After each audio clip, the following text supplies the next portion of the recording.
So there's a particular Samsung phone out there that I think a lot of people just really aren't the happiest with. Although I thought it was a pretty decent phone when it first came out, I guess I do understand that this is a phone that not a lot of people recommend buying anymore, and it really comes down to a few different areas. Now, personally for me, the Samsung Galaxy S22 is one of those phones that I kind of did think when it first came out was a pretty good upgrade coming from the Galaxy S21. And the thing about this particular device was that they were just finally giving us like frosted glass back on their phone. For a while it was solid glass backs, which was fine, but then they gave us that plastic back in 2021, which was weird. But then they gave us this frosted glass back in 2022, and I was a big fan of this. I really, really appreciated this type of frosted glass back on this type of device. The issue though that we kind of experienced with this type of phone though, there was a couple of them. Number one was that chipset inside. A lot of people did not really have a good time with that particular chipset. And that was a very interesting thing kind of going on here because, as you probably would have expected, this is probably going to be one of those devices that people are going to have some issues with, have some problems with here and there. But because of that 8 Gen 1 chipset, that really just wasn't the most optimized chipset that you could have gotten on this phone.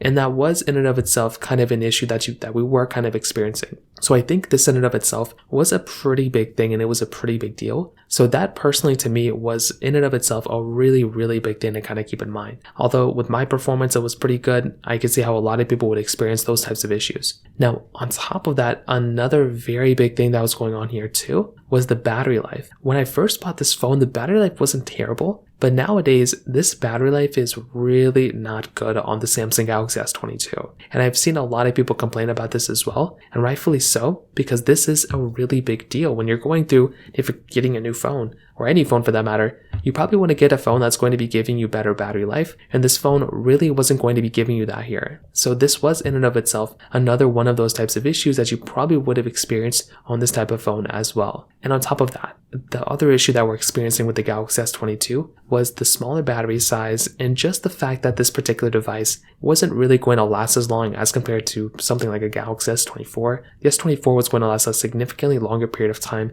than this particular device. So those are kind of the few things that we did kind of notice here. Ultimately, I think the Samsung Galaxy S22 is still a decent phone, but it seems like almost every single time I make a video about this phone, a lot of people aren't really the biggest fans of it, to be honest, and rightfully so. So that pretty much covers it up there. If you have any other thoughts or questions, please let me know in the comment section below. Hit the like button, that'll mean so much, but definitely hit that subscribe button. More importantly than everything else, I love every single one of you guys. Hopefully I'll catch you guys in the next video. Peace out till then.